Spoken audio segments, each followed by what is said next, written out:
You know what I think? I'm starting to think that JT Miller is not really all too great of a defensive player. And don't get me wrong, I'm saying that kind of facetiously.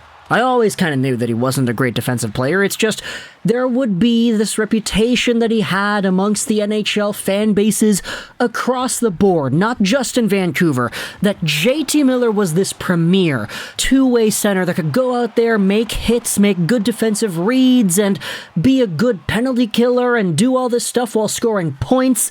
It's why he made the NHL's top 50 list, isn't it? He had 99 points last season, and boy oh boy, this guy plays on the penalty kill, which means he's a good two-way center, right? I'm sick and tired of that narrative. You know why? Because JT Miller's not a good defensive player. Lego, what the hell are you doing? Are you gonna make an entire video thrashing on JT Miller? Just talking smack about JT? I mean, do you want me to? Do you think I'm capable of not doing that? I mean, we could talk about a lot of things with the Vancouver Canucks. We can talk about all the memes. We can talk about all the blown leads, but we've talked about all the blown leads. We've made videos about every single blown lead so far. Might I remind you, the Vancouver Canucks only won 2 out of their 7-something preseason games? I think that should have been a sign of what was to come, because boy oh boy, have the losses in the regular season just been so consistent. You know, we talk about the lack of consistency with this team. That's probably the only thing that's there and that's constant. It's their inability to win. It's almost like what Bruce said the other day is kind of coming to fruition even more, that this team just refuses to win. They refuse to lock it down, and they refuse to put themselves in a position to succeed, because even though they can play well to end off a game against Columbus, a team, by the way, that was also 0-3 to start off the year, you take a look at what happens in overtime. You take a look at what happens during the shifts where the goals are scored against. JT Miller is supposed to be, let's just say for the sake of making things simple, he is the best player on the Canucks. He'll say that he's not. He'll say that it's Petey. And in fact, from a talent perspective, you could debate that Petey and Hughes are both better players than Miller. From a perspective of valued importance to the team, you could say that Miller is not the most valuable either. Hey, that's Petey, that's Hughes, that's Demko, it's whatever. But just from a monetary standpoint, $8 million a season, Miller is the best player on the team, or at least he's supposed to be, or at least he's supposed to be one of the best players on the team. Are we still going with this notion that he's a capable two-way guy? I mean, he called himself out about how he needs to be more responsible and less puck-watchy in the defensive zone. But guess what he does on most of these goals yesterday? He's standing there just gliding around, not doing anything. Even in the shift in overtime, where, I'll admit, Miller was kind of gassed. He looked a little bit gassed out there. He was caught during the Columbus cycle, just standing there on the hash marks. He's not taking a man. He's not doing anything. And then if he gets the puck, he'll go down, change, and then he'll just scream out a swear word before going off or something like that. This play happened way too often, and, you know, I don't put video footage in these videos because copyright, etc., but, like, there are so many clips just going around on social media, on Twitter, of just Miller gliding around in his own zone while the Blue Jackets are waltzing around Harlem Globetrotters style before inevitably scoring. Is this your two-way capable, number one, $8 million center? Is this your 99-point guy? I know he got 99 points last year. I don't want to take that away from him. I think he's a very good, talented hockey player when it comes to producing points. But man, this reputation that he's built up of being this two-way beast is not really all that accurate. In fact, I'd say that Pettersson is a great two-way beast. You saw how many pucks that guy stole because he's back-checking hard and he's stick-lifting the guy at the right time, swooping in and stealing the puck away? When was the last time Miller did any of that? When was the last time Miller did that to an extended capacity to the point where it's a noticeable part of his game? He's very skilled in the offensive zone. He's very good at, I don't know, facilitating the play properly when the puck is on his stick, right? That's correct. It's just $8 million, 7 more years. At least Bo scored 2 goals, at the very least, in a game where you needed your star players to show up and play like star players. This is a comment from the Canucks subreddit that I wanted to read. It's from the thread on Bruce Boudreau's comments on why Garland was a healthy scratch. It was made here by Carbneck. So many people are opening their eyes to JT Miller's lack of defensive capabilities. It's beautiful to see. When Bruce opens his eyes to this and holds him accountable, then they may start winning. Samuel Mayrels then replies saying, too bad it's now that he's signed for another 7 years after this season. For your information, he's 29, he turns 30 in March. His next contract doesn't start until next season. He'll be 37 by the time his new contract expires.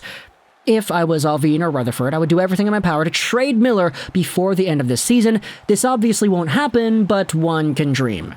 Hybrid then replies saying this, I legit do not understand Miller at all. The guy looks like he could barely skate another stride after a 30-second shift. Either he's ridiculously out of shape, or he's the laziest NHL player I have literally ever seen. In the overtime tonight, so yesterday, he literally stood in the middle of the D-zone not moving and let his man walk to the net 4 different times. Like, how is that even possible? A 12-year-old rec player plays better defense than that. He was kind of bad defensively last year, but like, this is a whole nother level, and he's creating very little offensively too. Tonight, Kuzmenko sets him up for a perfect 1-2 from the middle slot inside the circles, and he gets nothing on it into the middle of the net. Like, what is even going on here? Kuzmenko is a beast, by the way, and yada yada yada, Kuzmenko praise. JT is polarizing. And, I mean, all you gotta do is just search up the guy's name. This is not just me making a video because I feel a certain way and I wanted to talk about it. Actually, that's kind of exactly it, to be honest. That's kind of this entire channel, to be fair.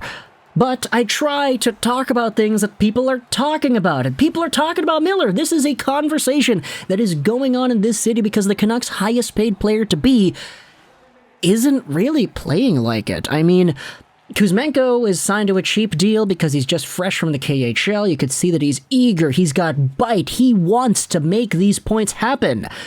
Miller, on the other hand, I don't know what it is, man, but in his own zone, the guy just does not move. He does not take a man, he doesn't take a body, and he allows so many things to go right by him, and it really does piss me off because it's like, dude, you were just talking yesterday about drive and like your own leadership and calling yourself out.